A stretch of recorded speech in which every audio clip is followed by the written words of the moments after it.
En la historia de las corrientes literarias, a partir del siglo XIX, existieron un grupo de autores que lograrían expandir su obra traspasando las fronteras continentales. Estos autores se enfrentaban con una realidad. Eran incomprendidos por la academia y eran catalogados como inmorales y blasfemos. La forma de escribir de estos artistas, influenciados por el simbolismo, fue descrita por la escuela convencional como una obra que tenía mucha vaguedad y desvarío. Lo que era prohibido por la contemporaneidad conformaba el texto de estos autores, y las obligaciones morales jamás fueron un factor relevante para su obra. Sin importar el talento o que otro desarrollo fuese producto de su obra, simplemente por no cumplir con un canal moral, eran denigrados. Al caracterizar a este grupo de autores que homologan términos socioculturales e intelectuales, resulta una condición indispensable describir cómo condiciones de la vida expuesta de estos autores les agrupe en las sombras de una misma corriente de la literatura. Se trata de los poetas malditos y el malditismo literario.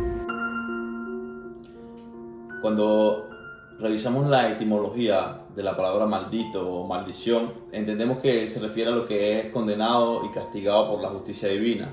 Cuando hablamos del malditismo y revisamos su retrospectiva literaria en la Biblia, como se ha mencionado. Pero la palabra maldito viene de la expresión latina maledictus, que es participio de la expresión latina male dicere, en que male es un adverbio que significa mal o malamente. Eso se interpreta como un término que se refiere a una mala expresión. El malditismo, según la definición de la Real Academia Española, es la condición de maldito. Es aquella manifestación que va contra las normas establecidas, no solamente académicas, sino morales. El malditismo engloba a todos esos escritores que son considerados como una amenaza para la moral de su época, porque escriben sobre temas que se tienen por obscenos o que hacen apología del mal. Resultan ser renovadores del lenguaje, las costumbres y de la cultura en general, manteniendo siempre esta estética o condición de hermetismo. El concepto de poeta maldito fue en parte tomado del poema Charles Baudelaire llamado Bendición, que inicia su libro Las flores del mal. El uso de esta expresión del término malditismo se generalizó luego para referirse a cualquier poeta, escritor o incluso artista plástico que, independientemente de su talento, fue incomprendido por sus contemporáneos y no tuvo éxito en su vida.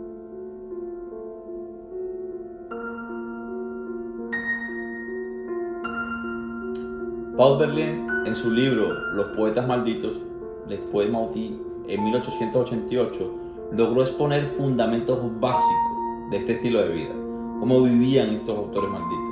Este libro de ensayos lo escribió después de conocer personalmente a la mayoría de este grupo de poetas.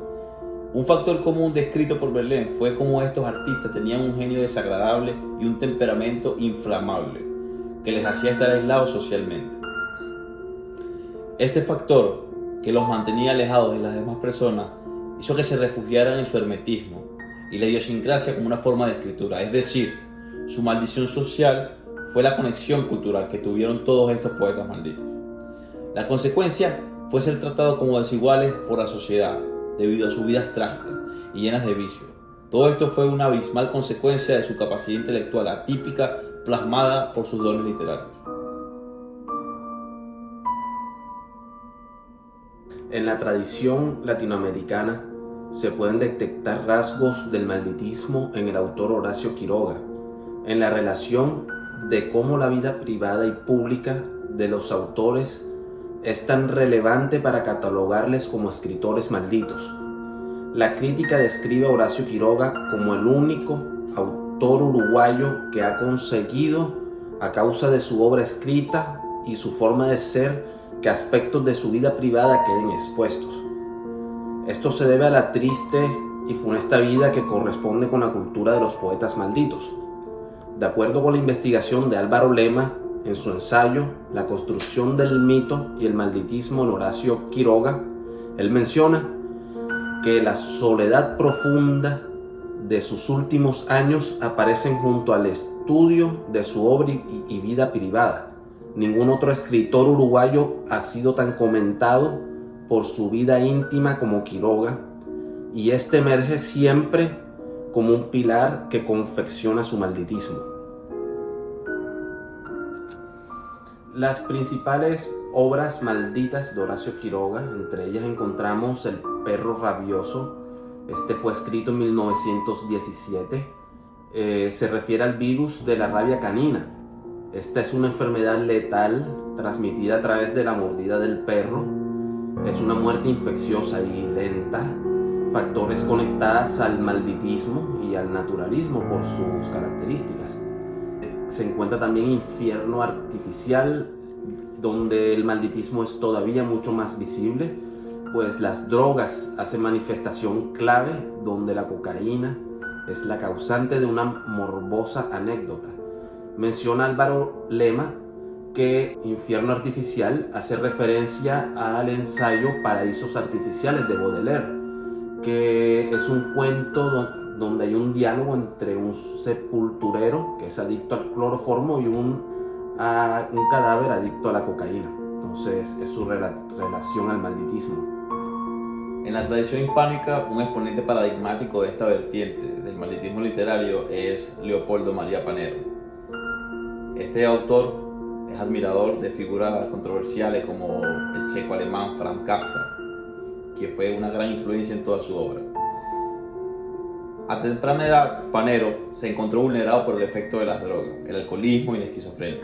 En su juventud se vio influenciado y fascinado por la izquierda radical antifranquista, y esta militancia le trajo como consecuencia un desastre a su vida que le costó su primera privativa de libertad. Leopoldo María Panero se halló fascinado mientras estudió filología francesa en la Universidad de Barcelona. Ahí se topó con mucho material de Baudelaire y Stéphane Mallarmé. Durante este tiempo se ha descrito en biografía sus primeras experiencias con las drogas, desde alcohol hasta la drogodependencia por heroína. Leopoldo María Panero dedicó una compleja y fascinante colección de poemas en la heroína en 1992, a la que tituló Heroína y otros poemas. Dado que las drogas no eran ajenas para este explorador, Leopoldo María Panero tuvo una participación activa en el hipismo de los años 60. En este proceso abrazó toda esta revolución social, esta revolución sexual, el activismo radical, el uso de drogas, alucinógenos, simplemente con la finalidad de elevarse hasta cierto nivel de conciencia y protestar contra el sistema. Todos estos factores conspiraron o construyeron su sentencia de estar luego socioculturalmente aislado. Fue marginado por sus contemporáneos y así podemos decir que cumplió con la condición o el factor común de los poetas malditos. Haciendo retrospectiva literaria, se puede hallar el malditismo en la Biblia, específicamente en el Génesis, en la condena o maldición de Caín tras asesinar a su hermano menor Abel, el fratricidio, que pecados capitales como la envidia, la ira, el destierro, la condena, son características del malditismo literario que aparecen en este pasaje de la Biblia. En este se exponen sentimientos de pena de un ser humano que ha asesinado a su propio hermano. Este es aislado de su propia tierra como castigo divino y se le prohíben a los demás seres humanos liberarlo de su pena a través de la muerte, siendo la marginalización y el aislamiento la principal maldición por toda la eternidad.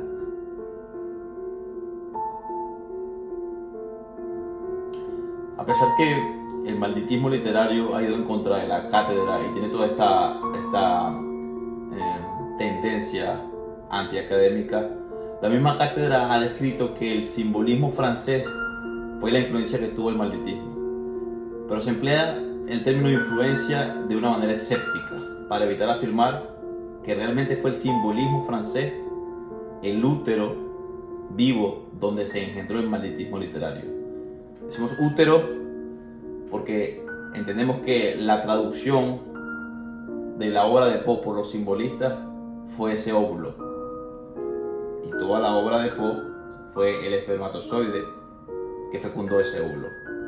Toda esta cadena de eventos en forma algorítmica nos dejó como producto el malditismo literario.